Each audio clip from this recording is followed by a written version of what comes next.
अस्सलामुअलैकुम। Pakistan stock market update के साथ मैं हूँ अरीशा हयात और आज हमारे साथ मौजूद हैं Amin Yusuf, former director of Pakistan stock exchange. अस्सलामुअलैकुम सर। वालेकुम सलाम। कैसे हैं सर आप? ठीक ठाक, आप कैसे हैं? अल्लाह का करम। अच्छा सर, आज जैसे कि मार्केट का जो है अख्ताम भी है वीक का, लेकिन हमने इसके आगाज़ में देखा जो हम पिछले कई हफ्तों से देखते आ रहे हैं, ट्रेंड जो बना हुआ है कि जो फर्स्ट हाफ था वो प्लस रहा, लेकिन सेकेंड हाफ में फिर मार्केट ने जो है ना अपना निगेटिव इम्पैक्ट दिखाया और वो क्लोज भी जो है वो माइनस हुई है। तो इसकी अब क्या वजह देखना है? देखिए, एक तो लोगों में नर्वसनेस भी है इन्वेस्टर्स में, और जो हर कोई प्रॉफिट टेकिंग भी कर रहा होता है साथ में, वो कोशिश कर रहा होता है कि मार्केट में प्रॉफिट बना के वो निकल जाए। तो शॉर्ट टर्म अगर देखा जाए तो डे ट्रेडिंग ही हो रही है, कोई ओवरनाइट पोजीशन ले जाने के लिए तैयार नहीं है। तो सुबह आते हैं तो आप देख रहे होते हैं कि प्लस होती है मार्केट और लोग बेच रहे होते हैं, और फिर नीचे जब नीचे जा रही होती है, जब क्लोज हो रहा होता है तो मार्केट बिल्कुल सेटल डाउन हो जाती है, लेवल हो जाती है या माइनस पे बंद हो रही होती है। क्योंकि एक तो ये कि पॉलिटिकल फ्रंट से भी कोई ऐसी चीज़ नहीं है, थोड़ी सी एम्बिग्यूटी है। डॉलर आपका ऑब्वियसली बढ़ रहा है, रुपये आपका वीक हो रहा है, रिजर्व्स आपके डिप्लीट हो रहे हैं, तो ये सारी वजह, इन्फ्लेशन आपका बढ़ रहा है, तो लोग थोड़े से खौफजदा भी हैं कि भाई रोज़ाना ले और बेच के चले जाएं, जो भी रोज़ाना मुनाफा बना के चले जाएं। तो आप देख रहे हैं वॉल्यूम्स भी इतने नहीं है, पहले वॉल्यूम्स बहुत ज़्यादा होते थे। अव्वल एक अच्छे स्टॉक्स जो हैं जिनमें डिविडेंड्स होता है उनमें ऑब्वियसली हमेशा से इन्वेस्टर आता है और वो काम करता है, क्योंकि उसमें वो लॉन्ग टर्म के लिए आ रहा होता है। जो भी इन्वेस्टर आ रहा होता है, जो इन किस्म के स्टॉक्स जो डिविडेंड दे रहे होते हैं, वो एक्यूमुलेट कर रहा होता है, वो मार्केट अपॉर्चुनिटी देख रहा होता है। जब मार्केट नीचे जा रही होती है तो वो लेने के लिए आ जाता है, और जब ऊपर जा रही होती है तो बेच रहा होता है, या तो फिर उसका मोटिव ये होता है कि वो डिविडेंड खाए, उसमें जो है मुनाफा उसको मिले, डिविडेंड्स आए, और उसका मोटिव यही होता है, डिविडेंड्स का मोटिव होता है कि सालाना उसका प्रॉफिट मिल जाए। तो हम ये ट्रेंड कब तक चलता हुआ देखेंगे कि मतलब सुबह में मार्केट पॉजिटिव खुलेगी और सेकेंड हाफ में मार्केट माइनस हो जाएगी? देखिए, ये तो कोई भी नहीं बता सकता कि ट्रेंड कब तक चलेगा, लेकिन लग रहा है क्योंकि इसमें ये होता है कि कुछ लोग निकल भी रहे होते हैं, एग्जिट भी हो रहे होते हैं मार्केट में, कोई एंटर भी हो रहे होते हैं, लेकिन वॉल्यूम्स इतने सिग्निफिकेंट नहीं है कि आप कह सके कि मार्केट इतनी स्ट्रांग नहीं है। मार्केट एक तरह देखा जाए तो वीक है, उसमें लोग बेचने के लिए भी आ जाते हैं और लेने के लिए भी आते हैं, लेकिन फिर क्या होता है, नेगेटिव मार्केट बंद हो रही होती है, प्लस बंद हो, लेकिन ये कि अव्वल ये कि 41,700 600 के लेवल मार्केट मेंटेन कर रही है। अगर वो ब्रेक करती है, 500 को भी ब्रेक करती है, तो फिर आप 41,000 तक भी जा सकते हैं। लेकिन आप ये देखें, इंडेक्स तो ऊपर नीचे हो रहा है, लेकिन स्क्रिप्ट्स की जो वैल्यूज है वो नीचे जा रही है। कभी ये होता है कि मार्केट प्लस होती है, लेकिन देखा जाए तो मार्केट माइनस होती है, क्योंकि काफी स्क्रिप्ट्स नीचे जा रहे होते हैं। रिजल्ट्स तो देखें अच्छे आ रहे हैं, रिजल्ट्स तो खराब नहीं है, लेकिन सेंटिमेंट नहीं है, क्योंकि लोग, यहाँ मसला है कि बहुत सेंटिमेंट ड्रिवन है। जहाँ थोड़ी सी पॉलिटिकल फ्रंट से या कोई ऐसी चीज आती है इकोनॉमी की, लोग बहुत नेगेटिव हो जाते हैं। तो हम बहुत जल्दी नेगेटिव हो जाते हैं और पॉजिटिव भी बहुत जल्दी हो जाता है। कोई ऐसी अच्छी न्यूज आती है तो पॉजिटिव हो जाता है। देखिए, एक दो चीजें हैं ट्रिगर करेंगी, FATF से आप निकल जाते हैं ग्रे लिस्ट से, तो वो एक पॉजिटिव है मार्केट के लिए। इंटरेस्ट रेट अभी आने वाले मॉनेटरी पॉलिसी में अगर नहीं बढ़ता है तो वो पॉजिटिव है, लेकिन लग रहा है कि इन्फ्लेशन के नंबर्स बढ़ रहे हैं। लेकिन जब तक आप करेंसी को कंट्रोल नहीं करेंगे, रुपी पैरिटी आपकी जब तक बराबर नहीं होगी, आपकी चीज़ें बढ़ेंगी, आपका इन्फ्लेशन बढ़ेगा, क्योंकि आप जो भी चीज़ें इंपोर्ट कर रहे होते हैं डॉलर में, जब डॉलर्स आप कन्वर्ट कर रहे होते हैं तो ऑब्वियसली आपकी चीज़ें महंगी हो रही हैं। भले आपकी ऑयल की प्राइसेस 80 पे भी चले जाए, लेकिन यहाँ तो आप कन्वर्ट करके आपको महंगी चीज़ें पड़ी। उसूलन ये कि गवर्नमेंट को कंट्रोल करना पड़ेगा, करेंसी कंपनीज पे विजिलेंट रहना पड़ेगा कि क्या हो रहा है, डॉलर क्यों बढ़ रहा है। डॉलर, ये लोग कहते हैं, बाहर भी जा रहा है, अफगानिस्तान भी जा रहा है, दुबई भी जा रहा है, उसकी क्या वजूहत हैं। जब तक आप करेंसी को अपनी स्ट्रांग नहीं करेंगे, एक लेवल पे ला के नहीं रुकेंगे। देखिए, एक और चीज़ है, एक्सपोर्ट्स के लिए इंपोर्ट करना ज़रूरी है। जब आप इंपोर्ट करेंगे तो चीज़ें महंगी होंगी, जब महंगी होंगी तो फिर आप कंपेटिटिव ही नहीं रहेंगे, फिर आपकी एक्सपोर्ट्स भी हट करेंगी। एक और चीज़ है जो बहुत इंपॉर्टेंट है कि ओपन मार्केट में और इंटरबैंक में 10 रुपए का फ़र्क है। तो बाहर से जो रेमिटेंस भेज रहा है वो 10 रुपए कम लेगा, क्यों लेगा वो? 1-2 रुपए का फ़र्क है तो ठीक है, तो बहुत बड़ा गैप आ गया, तो इसको भी एड्रेस करने की ज़रूरत है। इसका दूसरा इम्पैक्ट ये है कि रेमिटेंस भी आपकी इम्पैक्ट करेगी। जब रेमिटेंस इम्पैक्ट करेगी तो बहुत सारा मुश्किलात हो जाएंगी। फिर आपके करंट अकाउंट डेफिसिट बढ़ जाएगा, आपके रिजर्व्स आपके डिप्लीट होंगे, और आपके रिजर्व्स इनकमिंग नहीं होंगे तो आपके आउटगोइंग होंगे, तो फिर क्या होगा? फिर आप लोन मांग रहे होंगे। ठीक। अच्छा, आज अभी तक का तो फीपी लिपी डेटा नहीं हमें रिसीव हुआ है, लेकिन अगर हम इसी वीक की लास्ट 4 डेज की बात करें तो हमने देखा कि फॉरेनर्स ने नेट 2 अरब 42 करोड़ की बाइंग की है लास्ट 4 डेज में। ठीक है, तो इसमें ओवरसीज पाकिस्तानी फॉरेनर्स और हम इंडिविजुअल्स, इन तीनों लोगों का ना बाइंग देख रहे हैं। इसकी क्या रीज़न आपको नज़र आ रही है? देखिए, ओवरसीज पाकिस्तानी आ रहा है, एक तो ये कि उसको डॉलर के अगेंस्ट रुपी ज़्यादा मिल रहा है, तो ये वक्त है पैसा लाने का। देखिए हमेशा तो ये नहीं रहेगा, ऑब्वियसली जब चीज़ें बेहतर होंगी तो आगे जाके तो ये अपॉर्चुनिटी है, उनको ज़्यादा पैसा मिल रहा है। और प्लस प्लस है कि रोशन डिजिटल में भी काफ़ी फंड्स आ रहे हैं, तो उसकी वजह से आप देख रहे हैं इन्वेस्टमेंट्स करना चाह रहे हैं। क्योंकि देखिए दुनिया भर में अगर आप कंपैरिजन करें, आप पूरी दुनिया भर के मार्केट्स उठा लें, जो हमारी डिविडेंड यील्ड है ना 15-16% कहीं किसी मार्केट्स में भी नहीं है। 2 या 4 या 5% की मैक्सिमम यील्ड होती है। आप यूएस की मार्केट में चले जाएं, आप यूरोप की मार्केट में चले जाएं, कहीं भी चले जाएं, इवन इंटरेस्ट रेट जो है अब जाके इतने ऊपर बढ़े हुए हैं, 3 या 4% में गए हैं। हमारे तो इंटरेस्ट रेट आप देखें 15% पे है, तो 15.5% पे रेट है, तो ऑब्वियसली रेट तो हमारे बहुत ज्यादा है। तो ये भी अट्रैक्ट कर रहा होता है। और प्लस जैसे मैंने पहले बताया कि करेंसी में आपको कन्वर्जन ज्यादा मिल रहा है, तो जो पहले डॉलर लेके आया वो मार खा रहा है, अब जो लेके आएगा वो उसलिए मोस्ट लाइकली ये है कि चीज़ें इंप्रूव हो सकती हैं। लेकिन जैसे अभी चीज़ें नज़र आ रही हैं, कुछ सर्टेनिटी नज़र नहीं आ रही। एक तो पॉलिटिकल फ्रंट से भी पता नहीं है कि क्या इलेक्शंस होंगे नहीं होंगे, और गवर्नमेंट क्या चाह रही है आगे। और अगर मैं तो ये कहूँगा कि जो भी अपोजिशन पार्टीज हैं उनको मिलकर रिकन्सिलेशन करना चाहिए। पॉलिटिकल अपने जो है ना चीज़ें साइड पर रखें, इकोनॉमी के बारे में सोचें। इकोनॉमी अगर सही होगी तो सब सही होगा। पाकिस्तान अगर स्ट्रांग होगा तो आप भी स्ट्रांग होंगे, पाकिस्तान स्ट्रांग नहीं होगा तो कोई भी स्ट्रांग नहीं होगा। ठीक। अच्छा, लीपी साइड में हमने देखा कि इंश्योरेंस की हमें काफ़ी सेल दिखाई दी ना, जो कि 95% है ओवरऑल लीपी का, अगर हम बात करें तो इसकी क्या वजह है? देखिए इंश्योरेंस कंपनीज जो हैं, जो आप कह रहे हैं सेल इसलिए आ रही है कि वो फिक्स इनकम में भी जा रहे होते हैं। देखिए एक होता है कि फंड्स और जो भी है उनको अकाउंट होल्डर को अपना जवाब देना है, तो रिटर्न्स तो उनको अपने मैक्सिमाइज करने हैं। उनको लग रहा है कि भाई अभी इतनी जल्दी बारी नहीं आएगी, तो आप लोग क्या कर रहे हैं, फिक्स में भी जा रहे हैं। तो वो अपना पैसा निकाल के फिक्स में डाल रहे हैं। म्यूचुअल फंड भी फिक्स में जाएगा, ऑब्वियसली वो अपने रिटर्न्स को मैक्सिमाइज तो करेगा। इक्विटी मार्केट में उसको इतना नहीं लग रहा है कि इतनी जल्दी बारी आएगी। ठीक है, बारी तो आएगी लेकिन इतनी जल्दी नहीं आएगी, तो ऑब्वियसली अपनी डिसीजंस होती हैं। अब वो मैं कुछ नहीं कह सकता, हर कंपनी की अपनी पॉलिसीज होती हैं कि वो क्यों जा रहे हैं क्यों नहीं जा रहे हैं, उनको अच्छा लग रहा है नहीं लग रहा है। तो आई डोंट थिंक सो कि उसमें उस बारे में हम कमेंट नहीं कर सकते। लेकिन ये कि लिक्विडिटी बाहर निकल रही है, लिक्विडिटी बाहर जा रही है, तो देखिए इसमें कि एक और देखने की बात है, जो बेच रहा है तो उसको ले भी रहा है। बाइंग साइड पे भी है ना। देखिए अगर बाइंग साइड नहीं हो तो नीचे लोअर लॉक पे होंगी चीजें, तो इसका मतलब है कि जो लॉन्ग टर्म इन्वेस्टर है जिसको लग रहा है कि 3 या 6 महीने में बारी आ जाएगी, तो वो ले भी रहा है। अच्छा, हमने देखा आज कैपको ने 4 रुपये डिविडेंड दिया, उसके बाद तो कैपको को हमने नीचे आते देखा। 30 रुपये पे जो है 4 रुपये डिविडेंड, क्या ये अच्छा पे आउट नहीं है? देखिए लोग तो ज्यादा एक्सपेक्टेशन थी ना, 5 से 6 रुपए की एक्सपेक्टेशन, लोगों की एक्सपेक्टेशन ज्यादा थी। लेकिन ठीक है डिविडेंड दिया, लोग कुछ कह रहे थे कि डिविडेंड नहीं भी आएगा, लेकिन डिविडेंड आया तो अच्छी बात है। देखिए एक आपको रिटर्न मिल रहा है, इसलिए कि लोगों की एक्सपेक्टेशन ज़्यादा थी, तो एक्सपेक्टेशन से जब लो चीज़ें आती हैं तो ऑब्वियसली मार्केट उसका इम्पैक्ट लेती है। लेकिन अगर ओवरऑल लॉन्ग टर्म की बात करें तो जैसे गवर्नमेंट के भी इंसेंटिव है कि आगे जाके ये पावर सेक्टर को रैशनलाइज करेंगे, उसको सही करेंगे, राइट साइज करेंगे, और चीज़ें आएंगी बेहतर। तो मुझे लगता है आने वाले दिनों में चीज़ें बेहतर होंगी। और ये एक और चीज़ भी है कि सोलर पे भी गवर्नमेंट का एम्फोसाइज है कि सोलर पे भी काम किया जा रहा है।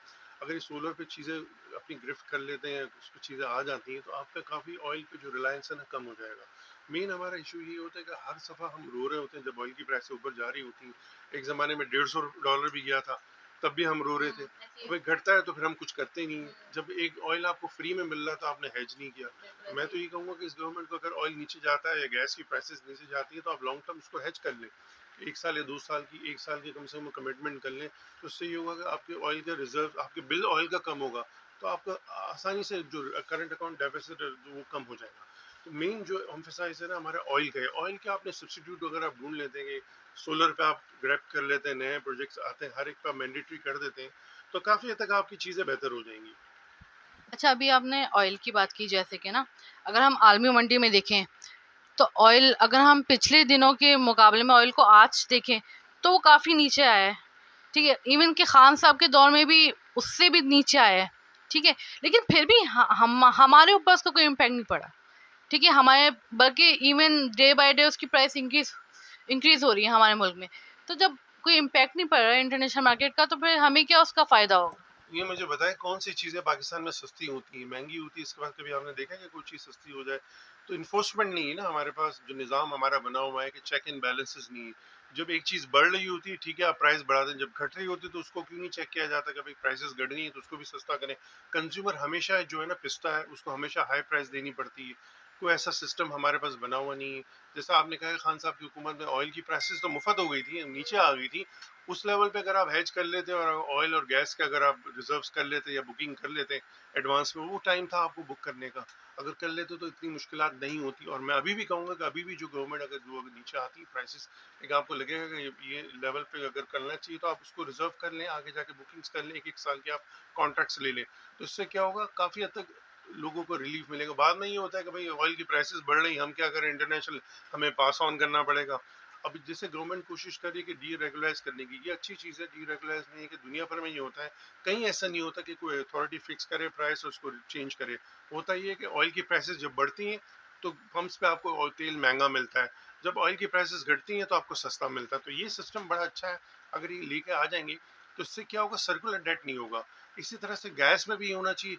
हम क्या कर रहे हैं, अपना गैस इस्तेमाल कर रहे हैं कंज्यूमर के लिए। दुनिया भर में कहीं गैस नहीं होते, इलेक्ट्रिक स्टोव होते हैं। आप इलेक्ट्रिक स्टोव लेके आप गैस का सिस्टम खत्म करें। गैस के स्टोव नहीं होने चाहिए दुनिया भर में, आप स्टडी करें कहीं भी नहीं है। आप अपनी गैस ज़ाया कर रहे हैं। गैस आपको चाहिए इंडस्ट्री यूज के लिए, चाहिए कंज्यूमर के लिए, आप इलेक्ट्रिक स्टोव होनी चाहिए। तो इससे बड़ा फर्क पड़ेगा। देखिए इलेक्ट्रिक स्टोव हो प्लस सोलर हो तो आपका मसला ही हल हो जाता है। आपकी इलेक्ट्रिसिटी के कंजम्पशन भी कम हो जाएगी और आप सोलर पे कन्वर्ट हो जाएंगे तो आपका इलेक्ट्रिक स्टोव भी चल जाएगा। तो इस पे काम करने की जरूरत है। ये दो चीजें हैं ना, देखिए एक तो इलेक्ट्रिक का है और एक गैस का। सर्कुलर डेट किसका है, इलेक्ट्रिसिटी का है, उसका है ऑयल का है। ऑयल की जो आप बेनिफिट दे रहे थे, सब्सिडी दे रहे थे, और इलेक्ट्रिसिटी में दे रहे हैं। ये दोनों चीज़ें आपकी कंट्रोल हो जाएंगी, आपके डेफिसिट ही नहीं आएगा, तो आप जो सब्सिडी दे रहे थे वो देने की जरूरत नहीं पड़ेगी आप। ठीक। अच्छा, अभी आपने ना गैस की और इलेक्ट्रिसिटी की बात की ना, हमने देखा कि जो है ना गैस की प्राइस जैसे इंक्रीज की गई, तो इससे क्या हुआ, जो गैस सेक्टर है या अब उसकी कंपनी के ना उनको फायदा हुआ, उनके जो मसले मसाइल थे उन्होंने उसको सॉर्ट आउट किया। इसी तरह के इलेक्ट्रिक की प्राइस भी इंक्रीज हो रही है डे बाय डे, तो क्या आपको लगता है उससे उसको फायदा होगा? देखिए मसला ये है कि ये क्यों वजह है इसकी इंक्रीज करने की। उसकी लॉजिक ये है कि गवर्नमेंट जो सब्सिडी दे रही थी ना, वो ऐसा ऐसा फेज आउट कर रही है। जो गवर्नमेंट बेयर कर रही थी, लॉसेस बेयर कर रही थी, अगर कंज्यूमर को इलेक्ट्रिसिटी महंगी प्रोड्यूस हो रही है, कंज्यूमर को आप सस्ती दे रहे हैं। तो वही वाली बात है, एक दुकान पे अगर माल बढ़ा हुआ है, वो मैं अगर सस्ता ही बेचता रहूंगा तो एक लेवल पे तो मैं दिवालिया हो जाऊंगा। तो यही वजह है ना कि गैस में भी और इलेक्ट्रिक में भी गवर्नमेंट जो अपनी फेज आउट कर रही है, सब्सिडी खत्म कर रही है। होनी भी नहीं चाहिए। दुनिया भर में कहीं सब्सिडी नहीं दी जाती, हमारे यहाँ दी जा रही।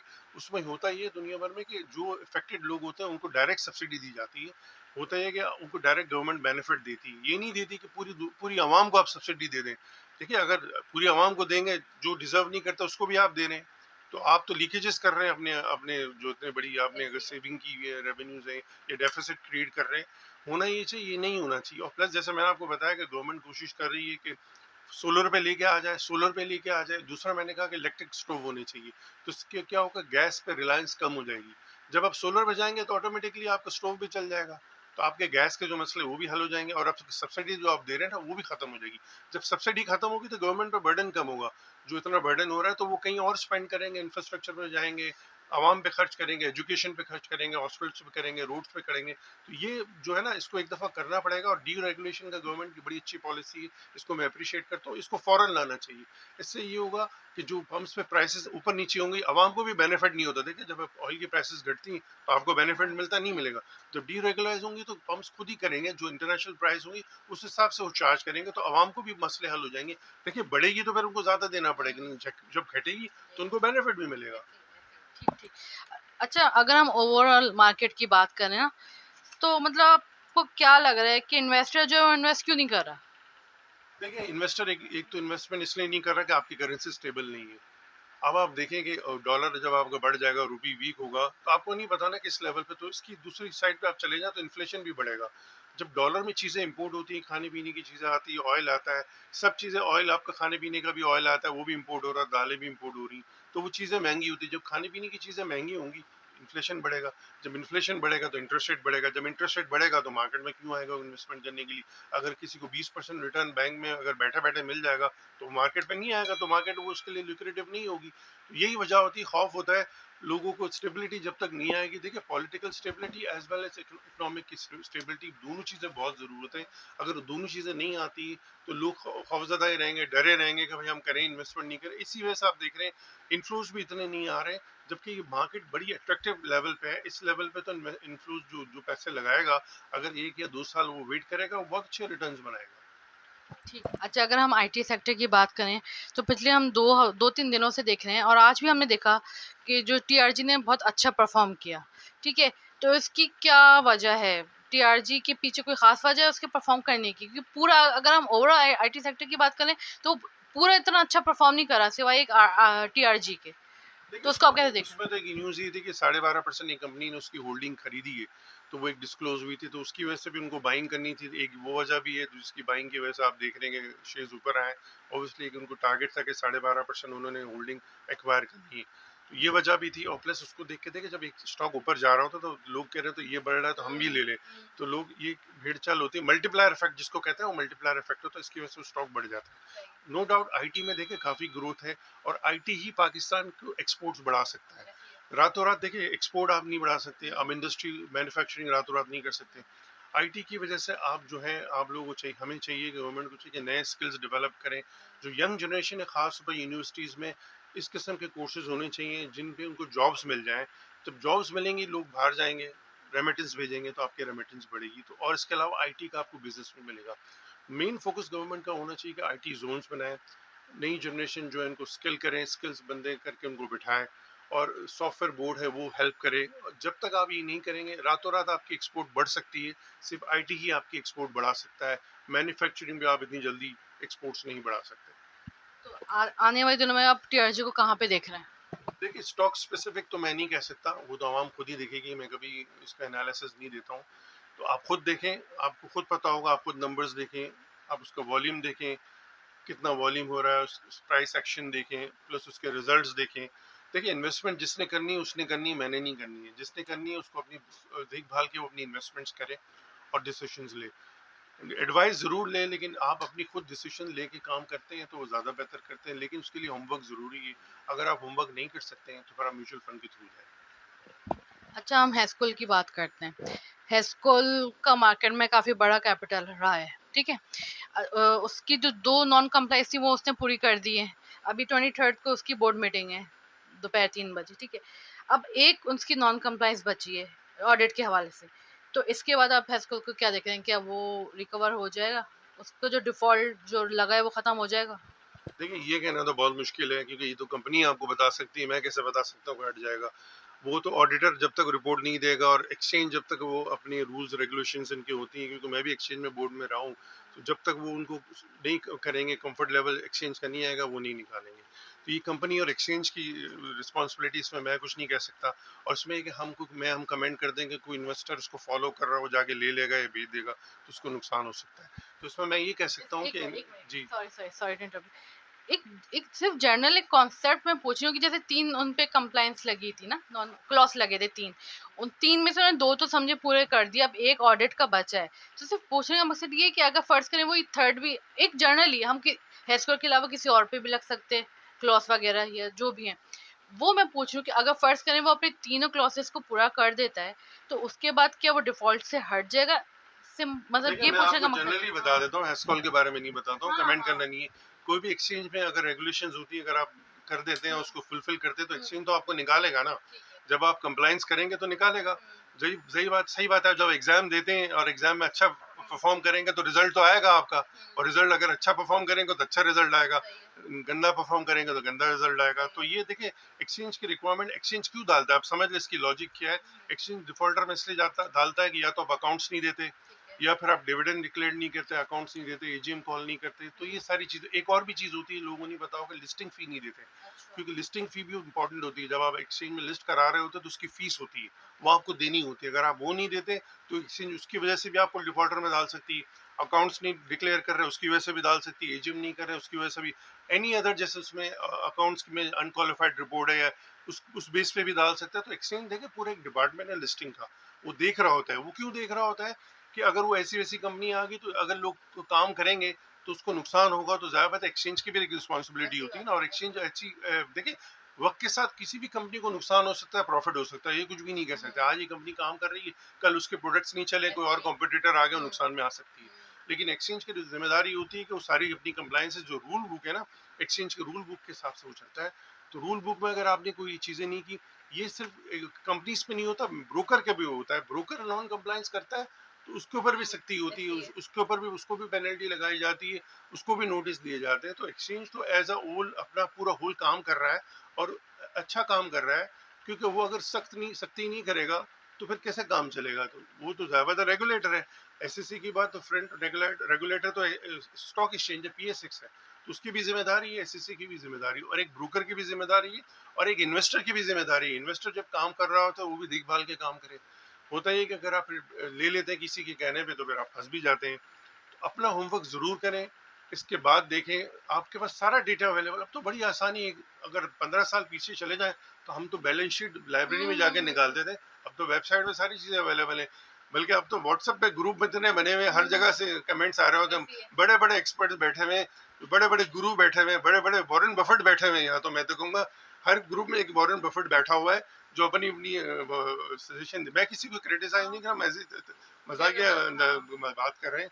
तो आपके पास बहुत आसान जिंदगी हो गई है, पहले बहुत मुश्किल होती थी। Thank you so much sir, आपके टाइम का बहुत बहुत शुक्रिया।